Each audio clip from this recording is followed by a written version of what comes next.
Salut. Pendant qu'on a eu un certain espoir que Empire du Mal enfin à comprendre le message, il y a mourir, il y a bonne musique, il y a mélomane, surtout les défenseurs de la culture, les messages selon lesquels que la musique congolaise n'avait pas besoin aux chronifalistes de chercher à saboter, à faire la contre-promotion d'autres artistes au profit de Fally Ipupa. Mais hélas, Tolamuki Lussusu, Vincent Chiluis et son vieux ou son partenaire Mbutalikasu Ndebalobaka, chassés des naturels, ils vous retrouvent au galop. Vincent Nambutalikasu Zongi Lisusu pour faire la contre-promotion de Koffi Olomide sur un prétendu manque ya côté kababie na yo arena ya les gamopao. To yebite lelo siko oyo ponanga eza lokola rechite parce que à un moment les gens ont cru à la bonne foi, il y a des membres, il y a certains acteurs, il y a Empire du Mal croyant qu'ils pouvaient changer.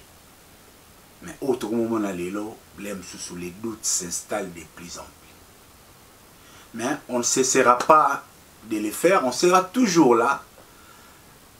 À tout moment où l'Empire du Mal cherche à nuire la culture congolaise, si nous avons l'occasion, nous serons là, toujours comme d'habitude, à porter la lumière, l'éclairage, parce que la seule et l'okweko boma ténèbres, c'est apporter la lumière. Et la lumière, c'est la vérité. Bon, peut-être on a évité l'homme et Botou, il y a Jean-Paul et les Kaki Makassi. Peut-être ça, je ne sais pas moi. Au micro, votre humble serviteur, Ridolphe Nkosa, Rido pour les intimes, tonton promo, papa Mapasa, Balou Babengi, Chambouyi, Mikolo Babakisi, les chouchous des warriors. Tembezate, tonton promo, Aza, chouchou ya ba warrior, parce que c'est le seul oyo aebisaka ba warrior, vérité constructive. Oyo lelo, Fally Ipupa malembe razola dango, Aza ko s'améliorer. Et il est temps aussi pour moi de dire bon week-end à toi, Nesha Pindi, les grands managers, et aussi à Berado Prince des Amunda. Il y a Robin Vwemba display en couleur. Robin Vwemba display en couleur, les plus beaux garçons de l'Europe. Je te salue, Freddy Maes, si force tranquille. Stratégie Fegolo Koloboko. Jeanne Makonga, je te salue. Iska Oza, donc, salutations à tonton promo Yangwana. Tout le monde au Salabiso soutien. Je n'oublie pas Nelly Tamboué. La beauté associée à l'intelligence et belle bride automatique, systématique, belle bride, la PC Bambote et Belé. Jean-Jacques Douemé, Lydie Douemé, Jean-Jacques Douemé, Papa Rolex, Fania Star Tokutana, le 12 février 2021, 2022 plutôt, la soirée Fania Star. Chers amis, chers abonnés de Tonton Promo, on va nous rappeler peut-être, Bino, abonnés à Tonton Promo, vous méritez quelque chose d'exceptionnel. Il y a tout ça qui est fort, quand même les temps sont difficiles pour nous, ça qui est fort pour toi porter Bino et là où Bino vous mérité. Je pense peut-être bon mon épée vidéo na qui pananga une manière de dénoncer cette attitude. Vous avez vu les bruits qui ont commencé à circuler selon lesquels que Koffi Olomide na yo arena a teke 4000 billets sur 40 000 places. L'information est distillée où du camp de l'Empire du Mal. Bon, la chaîne déjà l'Empire du Mal, c'est n'explique yango. Yango lelo un tout petit peu, on va tenter de réfléchir sur les rôles de Vincent dans l'Empire du Mal, parce que Vincent c'est l'un des acteurs majeurs de l'Empire du Mal. Ton atina topesaka ba raison à te parce que tozoloba yango mingi bao bayebi donc landa lokolo tuna voisin soki ampiri di mal elaxini baoyebisa baye nayebi te ngungi nini esui bango mbala moko dossier ya ba billet vente ya ba billet ya You Arena eye kobanda bango na mbuta likaso bavandi heureusement pe Jean-Paul Kilombo abetaki bebotu. Donc, moi, écoute, tentative, on soit place exacte. Et aujourd'hui, ce qui prend place, marambe ça la succès na week-end, contrairement à locaux, bon, bah, il y a bimisa, il y a billet, il y a You Arena, donc, Mikolo, il y a et l'autre, ça la succès, ça bongo musique, Zobena XOR, il y a un même ça la succès. Allons d'abord dans la forme. Pour te mettre un peu les motivations, il y a Vincent et son grand frère. Sur les ventes, il y a Babier et You Arena. Allons dans la forme. You Arena, ils ont programmé, reprogrammé, et ils ont annulé. Lélo, Vincent comme chroniqueur, s'il n'est pas haineux, comme il voudrait Bissotozala. Conseil c'est l'équipe. Tous par exemple, bon, ok, c'est normal qu'on fait teke babiete. Opportunité nango lelo. Lelo ezanini. Concert déjà annulé. Bozuli yango temps na tata mobimbaloko la mbotalika. Sou bozuli on na temps bo beta li solo que You Arena ezalé ka 4000 billets. Objectif ezanini. La motivation c'est quoi? Parce que concert ici et l'équipe. You Arena est d'actualité pété. Kofi tout ça longue You Arena actualité tout ça tous de la procès à Kofi. Jugement que la nini. Quelle est la sentence que Kofi a reçue? Bino boye bo vandi po boye bisabatu que Kofi na You Arena teke ka 4000 billets puis bozula ngo temps. Motivation et objectif na bino ezani.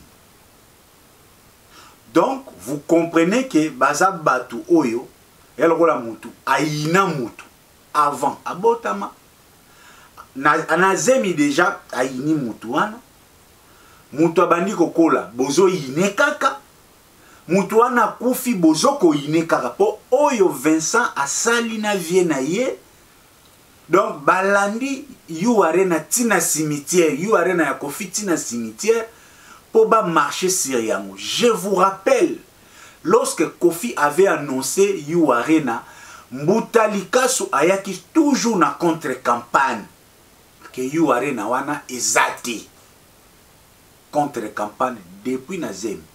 Si les lobes annulé yango, bazo continuer contre-campagne. Vous comprenez pourquoi nabenga bango l'empire du mal. Ça, ce sont des exemples typiques oyo au monde appenda que ces gens-là sont là seulement pour nuire à la culture congolaise. Quelle serait la motivation à ce moment où si j'ai You Arena 4000 billets vendus à Kofi? Quelle est l'opportunité?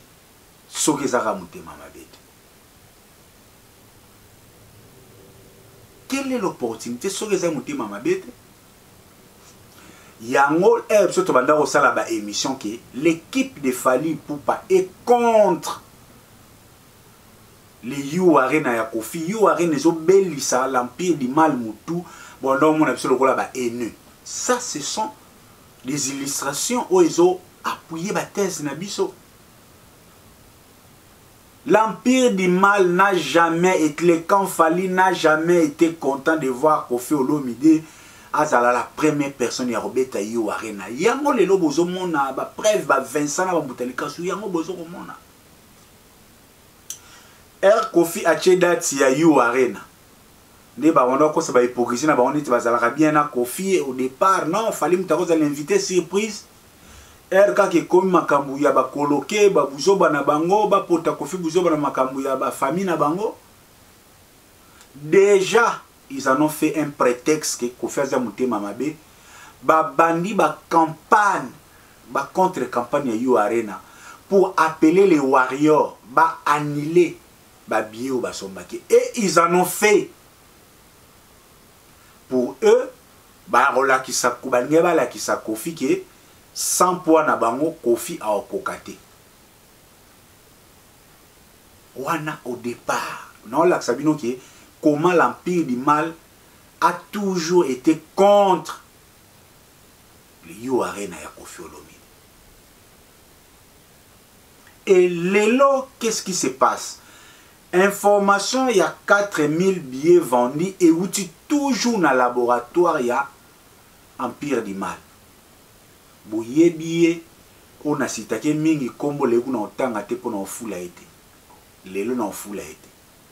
Bouye billet bien, les messieurs faux chiffres, les messieurs faux rapports, les messieurs faux tendances, les messieurs tout ce qui est faux dans la pire du mal. Et où t'as dans le laboratoire na yé. Et où t'as dans le laboratoire na yé. Yé moutou abimisi biloko wana. Apesi. Ba acteur ya empire du mal. Vincent Nambutalika sou ba bandi. Ou ete Vincent. Alga bozi ale ken piana roya. Parce que ba Vincent ba analyse na bango et on a le téléguidé et commandé depuis le Canada. Biloko 80% ya biloko oyo ba Vincent balobaka sur Fali et où t'aurais pas ya, mais c'est le faux chiffre. Où ya pesa bango ya 80%. Et malheureusement pour eux, ils n'ont pas l'état de il y a aussi le traitement et l'information. Nous avons retenu dans la forme avant qu'il y ait des chiffres proprement dit. Et ce qui fait mal aujourd'hui, si réellement Vincent était vraiment un journaliste, s'il en était un professionnel, Vincent au salaba émission na Kofi Olomide. Ozana comment contacter Kofi Olomide. Un bon professionnel. Yo aujourd'hui information, une information nouvelle que Kofi Olomide na You Arena teka 4000 billets. Tu veux en faire une actualité selon cahier de charges na yo. La première des choses, c'est de recourir, de contre-vérifier l'information à qui des droits. Na bureau Val, non, bureau Val, les informations que j'ai ici, parce que vous avez droit de regarder source, j'ai les informations ici qui attestent que You Arena dit 4000. Quelle est votre version des faits? Ou ceux qui vous avez la preuve compter vos pesanga, comme ça, on va compter balancer. Comme ça, à ceux qui quartier latin, bah, pesio information, yo orouya ou loba. Moi, source, à ton lobby source, mais dis-moi, on a essayé de contacter les quartiers latins, mais c'était sans réponse. On a lavé journaliste, pour bimisa na partialité, pour l'accès que journaliste a sali sa démarche professionnelle pour arriver à la rationalité. Mais Vincent sali a honte. Vincent a monté à ma baie contre Kofi. On a vraiment monté ma baie contre Kofi. Et puis, bino ba jeune oyo Kofi, lelo a pe sabino confiance, crédibilité. Non. Bino, les minimums, les minimums, Vincent, yo a ça l'analyse sur ba billet, ya Kofi Olomide, tu devais d'abord écouter la version du camp Kofi Olomide. Yango mona parfois Kofi, bon, quand on a envoyé ma préna, tellement à côté rationnel, on va commenter après. Tout ça démontre comment l'empire du mal et ça la ma bien la culture na biso. Pour votre information, les meilleurs chiffres oyo bino Burundi ma ba vente ya You Arena eza ba chiffre ya Fnac. Fnac mutu aza na centralisation ya ba billet on a été mis en ligne na physique ou non c'est salami na concert ya You Arena ya Kofi Olomide. Et toutes les informations, il y a FNAC concordantes, toutes les sources concordantes, il y a FNAC, attestent que au 10 octobre 2021, M. Kofi Olomide Antoine Agbépa avait atteint 24 000 billets vendus. Je répète, au 10 octobre 2021, selon la FNAC, Kofi Olomide avait vendu 24 000 billets. Concert You Arena pour le 27 novembre. Wana le 10 octobre, nato comme le 27 novembre. Sikoyo Vincent yebisa biso 4 000 billets vendus. Source nous nini. Nga anope sa source FNAC. Document à l'appui. Nazope sa source FNAC. You Arena ya Kofi 40 000 places, mais on a réservé 31 000 places. Des bâtiments qui sont à disposition et à vente. Parce qu'on ne cessera jamais de vous informer. Attends, 20 000 places, il y a fallu. Ça n'a jamais été 20 000 places. Pour la Covid, pour la sécurité, on réduit toujours des places. Ça, l'Empire du Mal ne vous dira pas la vérité. Vous 20 000 places na Bercy. Kofi Olomide, oui, You Arena, c'est 40 000 places, mais la capacité offerte au public ces jours-là, c'était 31 000 places. Et au 10 octobre, Batou, Bazoua qui déjà 24 000 places. 10 octobre au 27 novembre, c'est 1 mois et 3 semaines, je pense. Un mois avant et 3 semaines. C'était déjà 24 000 billets vendus. Parce que 4 000 oyabino Vincent Boyeko Bimisa, Bozuli yango wapi yo na vie na yo. C'est là où les bas blessent dans la chronique, dans cette chronique. C'est là où yango, vous mourrez toujours derrière vos contre-informations. À chaque fois que vous voulez tuer mon fils, pardon, à chaque fois que vous voulez tuer ma fille, mon amour, mon époux, tout ce qui est de précieux. Parce que moi, tonton, pour moi, la culture, la musique, c'est quelque chose de précieux pour moi. C'est pourquoi même, moi je fais une émission où ils ont copté Vincent. Ils ont copté. C'est la passion de l'art. J'aime mon art. Parce qu'à travers notre art, il y a la culture. À travers notre culture, il y a notre identité nationale. Parce que j'aime le Congo, j'aime mon pays, j'aime ma culture. Et à copter, contrairement à vous. Il y a la musique pour la cop, peut-être pour couvrir moi, besoin. Il y a famille, peut-être oui. Tout ce qui viendra à paix ici, et qu'il y a, il y a passion. Parce que moi, on ne m'a pas appris le matérialisme.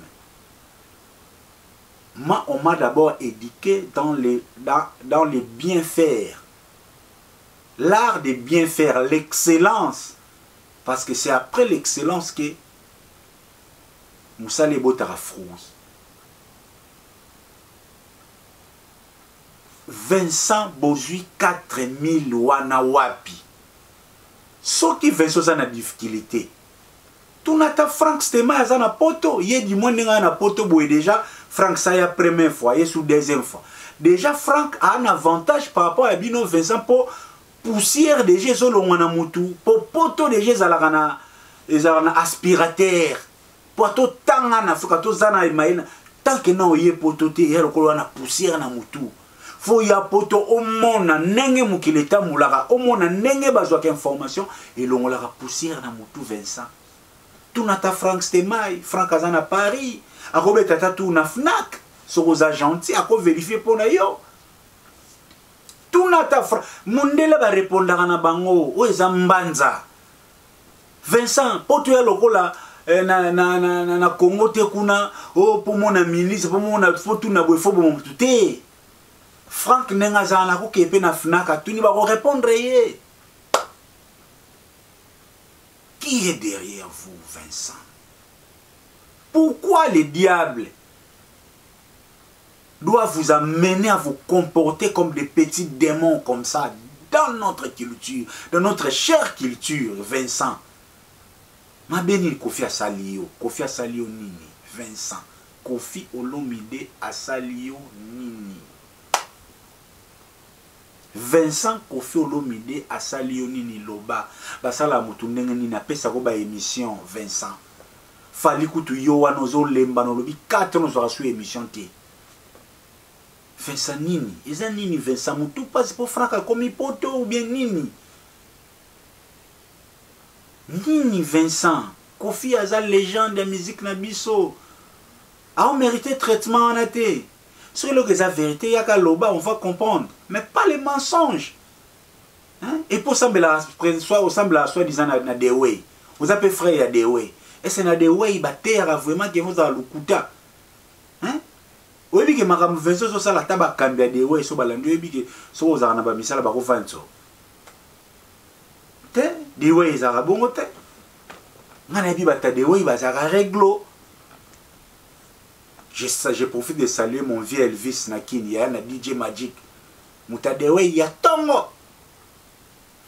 Tout cela démontre à suffisance comment nos frères agissent dans une certaine entreprise du mal pour nuire la culture congolaise. Je confirme ici l'information Yaba Vincent Namboutalika Zuiza faux et archi faux parce que ces chiffres-là viennent du laboratoire et à l'empire du mal. Comme d'habitude, ils ne sont pas à leur première tentative. Les vrais chiffres, et ça na FNAC, oh non, ça na Paris, moi na Paris, tout bêta tour na FNAC, tout na okaka, conseil à Kofi Olomide, ba billet qui vendit combien, ba opesa yo information. On est à qui premier point. Au cours de cette même analyse, Vincent Chilouise s'est permis de citer abusivement les noms du combattant de la culture, votre humble serviteur Ritolf Nkosa, Rido Rido pour les intimes, tonton promo, papa mapa sabalo baba bengi Chambouyi, les défenseurs de la culture que je suis. Vincent se donne les kilos de citer mon nom dans l'air bêtise. C'était choquant. Naebite mutu oyo abengi bino ba Vincent bongo bongo muzika eza Jean-Paul Kilombo. Mutu oyo abengi Aigle Zobena XOR eza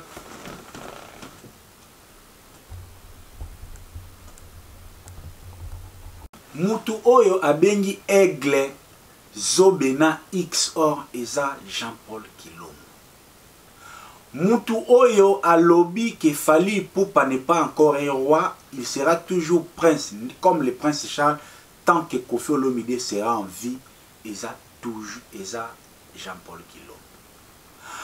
Vincent Mutu oyo alobi, c'est la première fois dans la musique congolaise, quelqu'un oiseau régné avec des faux musiciens, eza Jean-Paul Kilombo. Sikoyo kombo nanga na tiraillement na bino na acti di net eye kosala nini Vincent Chilouise nga mwana kidia mene mwana ngani kombo nanga na débat na bino ya bongo bongo muzika X Zobena XOR nga eye kosala nini Vincent ozana problème nanga ou comment guerre na bino na acti di net to yebi ke ozala contenté ndenge Kofi aloba acti di net baza meilleur na analyse baza impartial baza sans parti pris eza lokola ba analyse ya kinité to yebi ke depuis jour wana ozala na keto ya acti di net Vincent to yebi ke osepelaka te batu bazala na YouTube ba mission pe balandaka surtout ya poto. Parce que yo ozalaka toujours na dan na bato a poto to yebite soki Didier Masuki asala yo nini.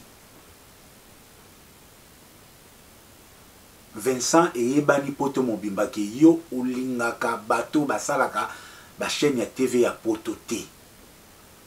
comportement na yo et pas ya Didi Masuki et yebani. Mais ekoko matina niveau te oya ko impliquer ngai na guerre na bino yo na arti net. Qu'est-ce que moi je vais faire là, moi tonton Promo? Moi je vais faire quoi? Je n'ai jamais dit qu'il fallait pour Paza Zobena X or, je n'ai jamais dit que F victime et ça bon musique. Je n'ai jamais dit que fallait pour pas Aza première star Azo régner avec un mauvais orchestre. Je n'ai jamais dit que fallait pour pas n'a jamais été king. Je n'ai jamais dit que fallait pour pas a réussi par hasard. Na lo bango déjà Jean-Paul. Parce que kombo nanga e ko sala nini kuna. Vincent zonga oyebisa bato balandaka yo cop nini ngai tonton Promo na BBC nazo BBC la bino. Lorsque je viens dire la vérité, est-ce que vous nazo BBC la bino cop vous assure? Et puis cop ango ya bino funa olo bango na no bien. Cop na bino za nini? Parce que tu yebi vraiment qui est ça l'émission ya musique, ils ont moussala, ils ont élogieux, ils ont bien. J'ai souvent tantôt aussi félicité, vous êtes parmi les pionniers. Il y a chronique na YouTube, ils ont élan, il y a bien. Si on a simaya o batu ba yebi, ba kop na bino zarani. Donc, ndenge bosala 3 ans, 4 ans. Bozwa ka information pa batu afali. Ba melisa bino boya ko bimisa yango pona bo placer Fally Ipupa comme meilleur artiste ya musique congolaise de tous les temps.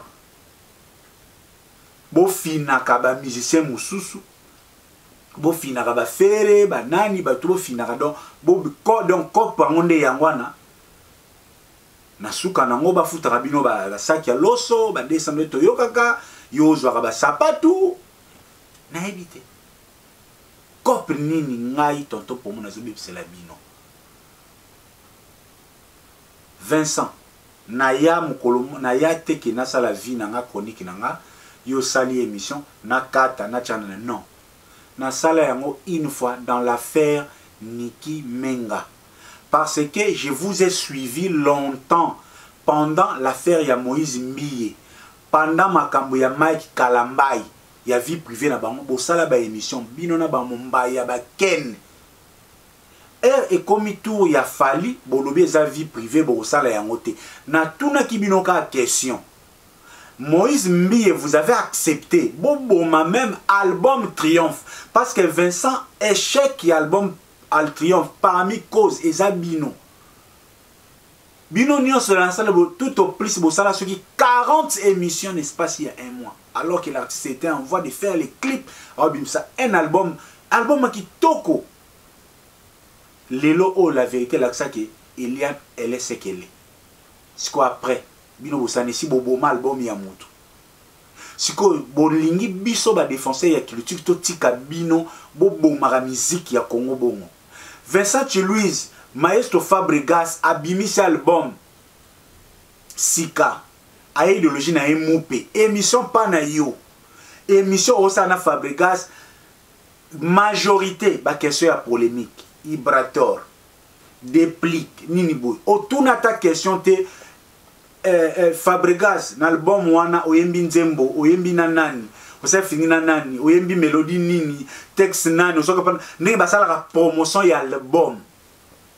Ça, c'est tuer la culture congolaise. Franck Stemai, Ayamba Jordan Koussa. Jordan a outil poto, a pas ça là-bas clip. 1 heure du temps. En tout cas, on a une photo. Ah, Fally. Jordan a zolé là. Franck, quand est-ce que tu as makamunga na yeli? Il y a promotion, il y a clip. Oh non, on va faire ça. Et c'est le qui lobby nango Franck Stemai a bengi merveille Rambo a redémarré. Jordan Koussa. Ba jewana yango ezobo ma culture yango biso tozoko telemela non bomelo kopite tolingi Vincent bino bozonga na musala parce que ça musala bo respecter culture bo sala musala comme il faut yango moni lero yambaka vestino ozo tatabana tu n'as même pas l'idée ya stino vraiment zanini na viva salara nini obeta ba question presque nous pandi ba émission superficielle. Tu n'entres pas dans le fond de l'artiste. Et là, quand on a ma culture, na pas tenu stozo sur la réseau, ça la passe. Il y a un musicien, musicien, il y a kilo, oh, bah ça na carrière est logé, bah on préfère bah qu'il n'a pas Ingrid, bah qu'il n'a pas bah ado youé. Parce que bino bozo la sa absence y a matière. Vincent, lui permettre de ça la critique objective yo. Ozana ba abonné bilé. On le rappelle bien, on retourne un peu la question bien, tu es un bon journaliste. Mais problème na bino ba Vincent, vous ne traitez pas l'information, vous n'entrez pas dans les fonds du sujet, vous êtes trop na polémique. Imaginez-vous Vincent, du vivant de Dadi Kambala, au tikala ko sala émission promotionnelle na ton frère Dadi Kambala, paix en son âme. Au sala émission professionnelle na yete. Mais Dadi a koufi mbala moko eye ko sala émission pour que Dadi loko a koufi azana actualité au mbongo na YouTube. Au sala Dadi commerce même na liwana alors que Dadi Kambala zaki vivant, au tikala ko sala émission promotionnelle ya Dadi Kambala ti. Biloko wana esala batu pasi batu ba monaka, ils savent voir. Et quand on est to bo changer. Bo zala na souci, oui, bo sala cop, bo gagner nango, c'est votre travail, mais bo zala pe na souci ya culture. Ceux qui ont na souci ya culture, o yambi musicien, une heure de temps au pesaye 50 minutes ma solo ya ye, album na ye, carrière na ye, banzembo na ye, ba contrat na ye, o asala salaka. Il y a pas que fallait mutara na ba contrat. Même à la coste, ça n'a pas proposition ya ba contrat. Donc so yambi la coste, pesaye temps, yemba ye, yoka ba projet na ye, tout na banzembo na ye, avant o yamba la coste, faut yoka banzembo artiste. Ma be na bino, bo sala ba analyse, bo beta ma solo ya balabala. Ma solo ya nganda, boye nango na TV. Non, na TV bayaka na masolo eza constructive. C'est les médias qui vendent les artistes. C'est à nous de vendre. Binon de médias, faut voter comme artiste. Donc si on a un artiste, attention à ça faible, il faut le côté possible pour vendre. Beaucoup comme ça va misser nyon souté ba comme ba analyste le la mutali kasu. Talandenge bosali Adolphe Dominguez. Pièce contre pièce Zawapi. Combien de missions Adolphe Assali na Mike Lokamba? Toujours votre relation avec Weranson. Ben Adolphe Dominguez, Kofi Olomide, bon les qui s'Adolphe bon na comprenate bino question ya nzembo mutu, projet mutu et dérangera bino. Na dit que ça YouTube, c'est possible aux ana une heure de temps, au yamba Adolphe Dominguez, au tournier 50 minutes makambo ya Adolphe, 10 minutes au tournier à des questions d'actualité si. Si ko lelo bo memi batuna ba émission du genre que ceux qui boyambi artiste faut beta kaka actualité. Donc, versa so yambika muto tunaye, au monde ni commandant ya Kofi, au monde ni makambo Kofi lobi na Rwanda, au monde ni fallait lobi ani pochazo bimisa, au monde ni inonce bien lobi boye. Si donc invité à comme ba analyste na bino po boana cop wana. Yango ezoboma, yango bozomona biso ba défenseur ya culture toujours combattre cette manière de faire. On vous ramène seulement de faire le bon travail qui va contribuer à l'évolution de notre culture. Qu'est-ce que moi j'ai contre vous, par exemple? Hein? Soki na Congo, président de la République, Azolinga a gardé, au ministre, président, député, Azolinga a gardé double nationalité pour Soki baby Ayapoto. Vincent, Poto ezamboka ya garantie. So muta na poto, surtout na Londres awa. Ana Londres. Envier mutoaza na Kinshasa des circuits chroniqueurs ya YouTube. Faiza kindoki. Il faut la kindoki, je vous dis. Donc jamais na cause la mutema mabe na aucun chroniqueur oazo sala musala na Kinshasa. Non zana mabe na ndenge nini. Pour mukolomo tenga na rolota na zonga kisasa. Pour na sa susuki ndenga nini. Na koya kisasa pour na business za mboka na ngatutu na rolota ngote. Mais bino tant que aux na Congo ndo tonner toujours un jour où yana poto soit to mukanda soit to tikala. A toza na ba milliard ndo tonner aussi la ote. ngate muna sala makamwana nzambe mutasali yango. So en quoi moi nako ya pena na envier? Parce que elle m'a confondaka.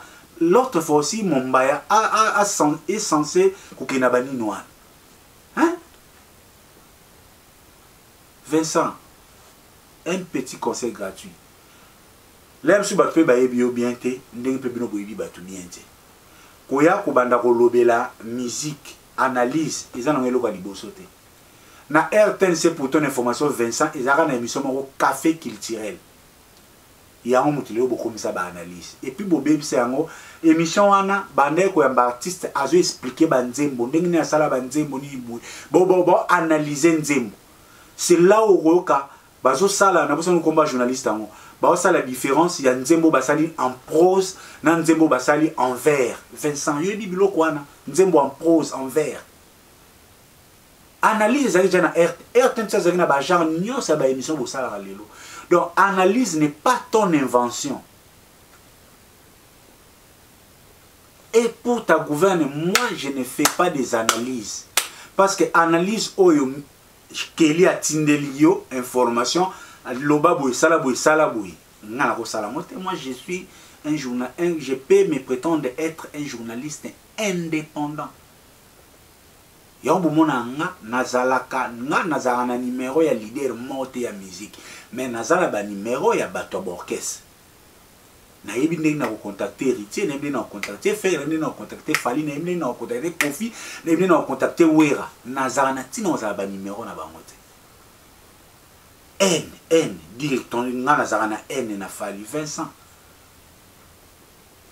na rappelo sus muto aza na position na nga Lelo aza quand même na porte de circuit na Londres à cause de la haine envers Falité surtout que naza nga musicien té non banana haine na Fali comme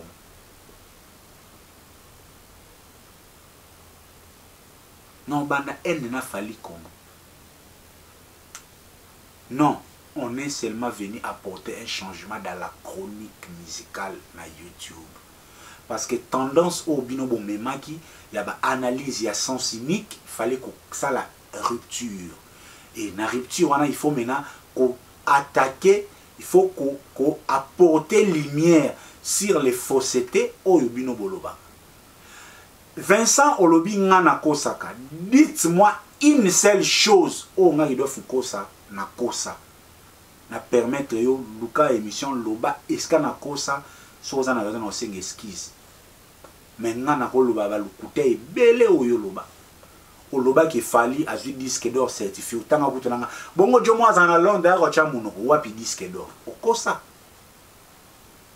outi suko kosa ma ticket ya U Arena 4000 okosi wala kuteza ok no musika te.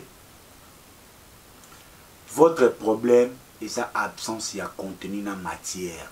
Vous ne fouillez pas trop, vous ne traitez pas assez les sujets. Quelqu'un comme moi, avant de me présenter devant la caméra, je fouille toujours, je cherche. Et là, on a évité de sauter, on a fouillé dans le loba. Et puis, nanenga mabete, bino fobo respectable, biso ba tonton pour moi, fobo mon abo respectable, so ma casse. Parce que chaîne lokola tonton pour moi, ils ont lokola moto lo na ndunda na désert. Londres ils a désert. Pour tout d'abord ils a cimetière na ba mission na ba journaliste. Donc pour moto à ça la émission. Wera alandaye, Kofi alandaye, Jiba alandaye, Fer alandaye nenge balandanga. C'est déjà beaucoup parce que na Londres mission ayaka difficilement.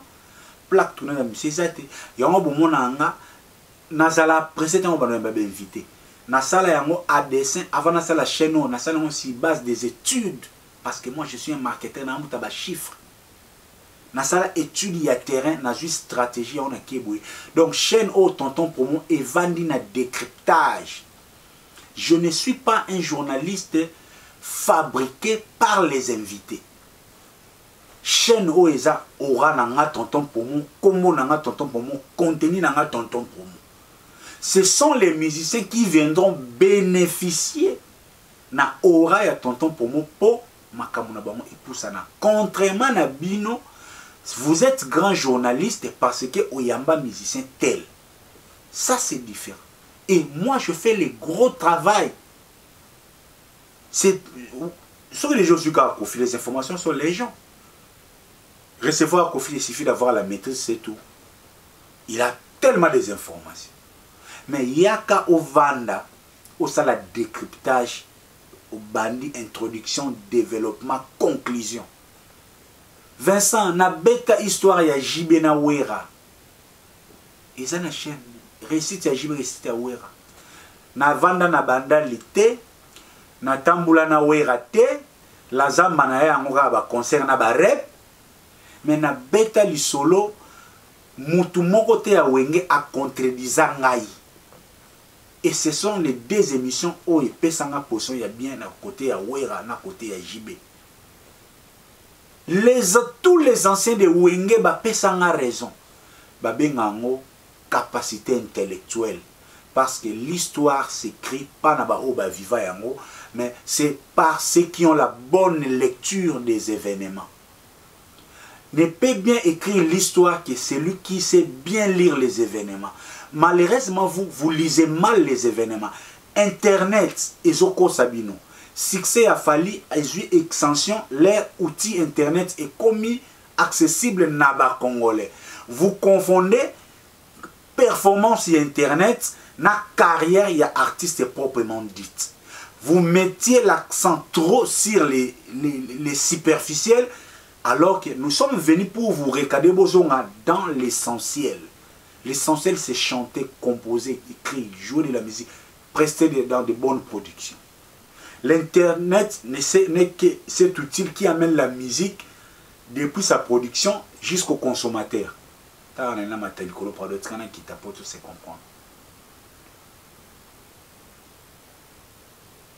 Donc, je ne peux jamais être haineux envers Fally. Pour ton information, parce que au lobby, tonton pour moi, Acharabilo, Moroneti, Azochola Fally. Mais ça, oui, je comprends peut-être pour Naïfasik, même Naïfasik, département, il y a une nouvelle technologie de l'information. Il y a les réseaux, ça là, même les journalistes, il y a TV, au Batang Naïfasik, au Bazana Kino, ça la peine à la télévision, je ne dis pas pour nous nuire, mais c'est la réalité. Sur le plan nouvelle technologie et information, Bazana retard. Ce sont comme des analphabètes parce que le programme on a Naïfasik est nouvelle technologie de l'information. Aujourd'hui, nous avons d'autres moyens d'informer les gens. Et ça, quand on a façon où il y a Ifasi qu'on a été collecté, traité, distribué. Oui, collecté, traité, distribué, mais comment maintenant distribuer l'information? Il faut savoir comment utiliser l'outil Internet. L'Internet a ses réalités, ses principes et son comportement.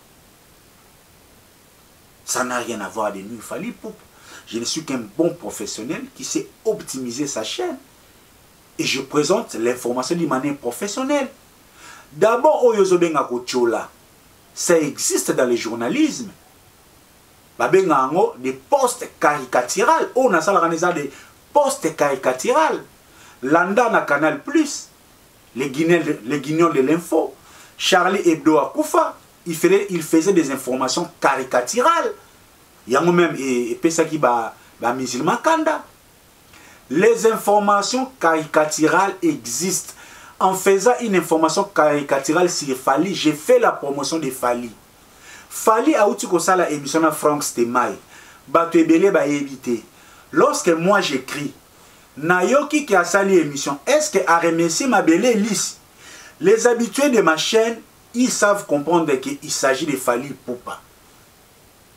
Moutou a évité, oh, Fally a sali émission, wapi? Ah, ok, na chaîne ya Frank Stemai. Donc, je suis parmi bateaux qui contribuer pour bateaux qui ne kotala.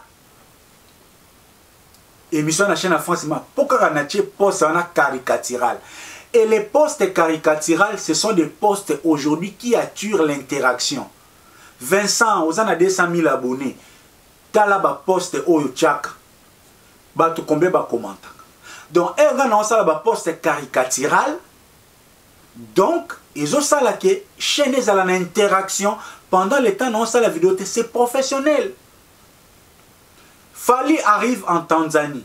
Ba pesiye micro. Est-ce que okoyembe la biso mwelo omo a lobité na oyemba te boya na concert. Et ça information vraie.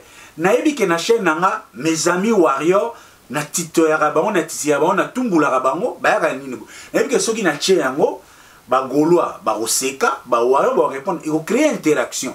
En même temps, ça fait passer l'information que Fally Ipupa est arrivé en Tanzanie. C'est la géniosité de tonton Promo. Et ça monte ma bête. Et ça bloque on a quoi là que ça va binoter. Tout n'a dit d'un dit tatoué Vincent nayebi penza YouTube. Nandenga classe. Nayebi penza YouTube. Je suis autodidacte. Non mon angaboué Vincent nazalaka na diplôme, il y a formation, il y a tune corps. Dans ma cambo il y a internet yo karao. Ba vente en ligne na yebi yango kitoko. Yebi kitoko. Na yebi yango kitoko. Soki yo mona blaki na Londres a pamba na sala décryptage. Na ko bom la bino cop. Bon so pe na tonto pour mona ye na kin. On na yebo filmer. Na yebi ko sala montage. Donc ngana ozela na ku monter ti. Donc si on a eu maintenant qui n'est pas matière pénèse à concert artiste baza. Ah mais na éviter l'aime sous peut-être cop on se peine ko fallait monsieur ko kufa. Pour beaucoup ko suba. Na juste beaucoup ko suba. Vincent la nanga mabete avec toute modestie. Mutuka yo moka l'air au talanga yo mo faut comprendre un peu. Muto yo a ne lo mode particulier et nanga mabete j'ai quelque chose de vraiment très particulier. Yango nanenga un bon chrétien ensemble la bêtise d'acheter pas évangile c'est body mamona un bon chrétien c'est que j'ai reçu de Dieu gratuitement je le donne aussi à mes frères gratuitement. Vincent ba émission na sala awa eza iloko o ba futela ba tuna consultation yo kanti etel ngombe elo nini a o lobela Fally o na lobela analoba arate na loba ngo presque awa Makambunga le bara ba futela ngombongo Vincent. Ils ont quoi nazo dilapider matière. Mais je fais ça par amour, par passion et culture. Par passion et culture. Et ça te que na lukayo na bimsa yo oko sara non, je vous amène seulement à bien faire le travail. Il y a des gens baza apena badon. Nga nazana moi don wana. Moi mutu moi bongo eza moi likemba moi muke eza moi likemba par rapport ya moi salavement qui donc na terrain kuti ya ba débat ya kokosa na lo ba vérité terrain wana Vincent voya ka mo faut calculer à deux fois prochainement so ngo ba tonton pour moi kosaka faut calculer à deux fois donc na nenga mabete bongo peneza moi likemba ba massa totanga na ba on inikini ba yebi comment Ridolphe Nkosa à répondre na ba question KO auditoire ya inikini auditoire ya droit question KO prof atuni question boza 1500 étudiants nous bani KO il doit faire tomber ça peut répondre direct prof alobi lukanga na peso 5 points après na nenga mabete donc ba bilo na sala awa ya pena donc na zo utiliser na recherche scientifique on a écola la collecte de l'information, donc, na kenana on pena na dimension mobo, kuzwa bilo moya balabala tina ndenga mabete. Bref, Vincent, si tu étais un journaliste professionnel, ce qui Jean-Paul Kilom a lobby et logo eza faux, il fallait oya ou démontrer que Fally aza zobena exporté. Fallait oya ou démontrer que orchestre ya Fally eza bongo bongo sporté. Faut démontrer. Parce qu'il y a lobby. Il faut démontrer dans matière. Ce qu'on a comme bino ba journaliste qui ça. Lorsqu'il y a un débat culturel, babomaka débat na débat. Babomaka débat na mafingate. Babomaka débat na koloba na nini. Yo kati mutana poto ako la place pas Fally ndebino bo la place pas Fally. Les boboma na kuna na ba kene na ba mani ke tout.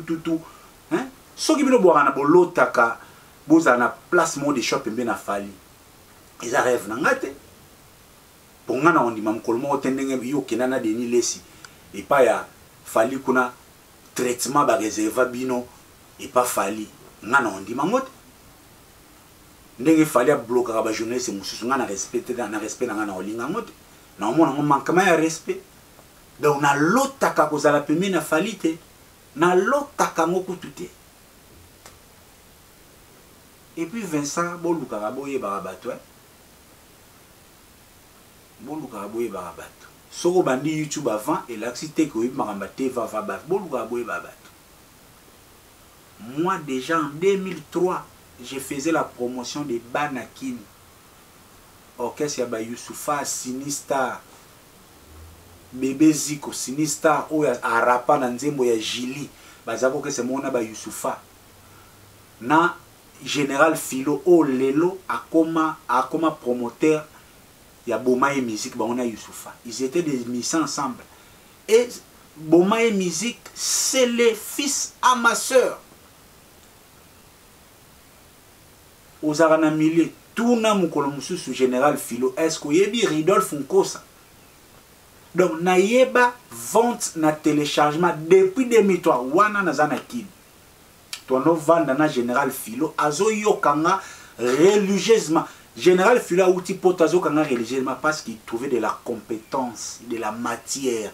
Parce qu'à l'époque, il voulait alors le comment à côté de terre à Kinshasa. Donc na yebinda ku ya tonton Jacques na Ipen. Yasi wa sera ba 2003 na yebinda ko tonton Jacques na yeba ana to yepa tonton Jacques pour tout ça la promotion ya ba Youssoufa na kid tonton Jacques a ça ba émission ya rap to kuti nanda ku kurenza la kité wala pe tonton Jacques moi ibandele ya ba vie na leka na TKM kala tuna Nicole Vang Vincent tuna Nicole Vang na 2003 lenga na leki na TKM yo obeta ba bill. Ce que vous avez non. Lorsqu'on passe à la télé, il y a des gens qui ont l'équipe nga, qui ont matière, qui ont ponte à cette mais seulement peut-être que ça l'émission ils ont souci na bangote, ils ont calcul na bangote. Donc bref, Vincent, je te comprends. Aux alaki, au lingo la qui ça, excès des ailes pas à fali. Pour linga sous koleka, soit peso sous ça qui a l'eau, soit peso sous sapatou, je ne sais pas. Mais émission bosali bobeti libanda, bo débordaki. Ngai na sepela raté na ba propos ya Jean-Paul Kilombo, na yaka na bomaka analyse na lakisaka comment bosala musalate. Ngai mko na sepela raté na ba propos ya Jean-Paul Kilombo. Na yaka na salaka contre-analyse. Pe contre-analyse wana ezalaka na effet. Na salaka contre-analyse. Et biloko na prédisaki par rapport à regarde moi yango pe yaka osala ma pré. Soki Jean-Paul Kilomba lobby iloko mabe yaka na débat. Na ko bela noter quel genre d'intellectuel bozali. Votre frère Mombayo zo cité o ngamba tozana problème te. Mombaya qui a sali émission, oh non, fallait amener exporter la musique qui est les wenge. N'a ko ça la contre-émission, n'a ko prouver que non, ou les wenge on met exporter la musique qui fallait. A commission ranking et comme il y a finga, ba vie privée. Alors que il sait comment avant na ça la émission on a même na benga kaipi. Ayebi pe ba reproche ni na banda ko ça la à l'ombre par rapport à façon mosala. Parce que moi, parfois, je vous prends pour des intellectuels. Intellectuels à qui m'a débatté. Et puis, échange des actes très bien. Bah, ça, là, débat pour nous gagner. Lorsque Kilomba lobby Zobena, yo l'accès le boyer, et ça, la lumière, ça donne une bonne idée sur l'artiste Fali pour pas. Il y a un bon moment, est-ce qu'il y a un moussala te. Ce qui va bien, il fallait pour pas Zobena XOR. Donc, bah, pesibino matière. C'est l'occasion maintenant binoboya. Moi à votre place je viendrai na rolakisake oui Fali aza Zobena XOR te. Et puis nazala biloko tout Jean-Paul Kilombo a bêta qui n'a pas cartouche au longolango. Nazana ba cartouche au longolango. Banana zobe na son albu na ya na ko démontrer que oui fallait azobe na te. Na ko ya na ko démontrer que eza bongo bongo musique te, na ko démontrer que fallait à ça la réussite par hasard te. Nga. Mais le cola bozo traité nga na manque ya respect na tika bino bo zika. Na tala bino nenge mutatala ka incendie. Biloko Jean-Paul toi bêti eza réfragable. Eza balayable. Mais tellement bozanga na matière te kangi bino kachi. Ce qu'on a ba situation wana moto akolongola biloko ya Jean-Paul ezalaka tonton promo. Tika toloba matabu ezalaka ngai ezalaka nga ale course moto na ngai yebi Jean-Paul moneska na yebi ayo ne to teta na ba sujet bon kuna ba beti sujet boy nga pe na beti sujet boy pour lelo acti di net na tonton promo TV eza les deux chaînes les plus crédibles de toutes les chaînes ya musique. Je sais ce que j'ai dit. Tonton promo na acti net to na posa ba vite. Toi na coordination toi mikolo to batama ile to kolanda ba vilo kwa bana mikiete. Nous nous impactons grâce à tonton promo aujourd'hui terme ya culture et comme na ba chroniqueur. Ah to so la pona culture tina boke tu na oso culture na memi bango débat na culture. Grâce à tonton promo lelo décryptage comment ça place ba bongo ke na bona Vincent analyse là quel est le décryptage pour décryptage yani muto alobe le côté mais yo au raisonner au décoder penser na ye au bimsange tomber juste c'est ça le décryptage mumba ya kutabuka na ate ça comme na ba décryptage et ça c'est l'impact que tonton promo apporte la musique nga na sala ngo siyama na comment jamais abonnez-vous audience nanga nazaka sûr que audience nanga les intellectuels ba docteurs ba bazana bureau c'est tout na kinwana demandez à Tolfi Munganga kenya na kin combien de fois ba télémission combien de fois ba mimi na voiture na nzela ndenge to sala ba émission na tonton promo et mo kutu ba kantainga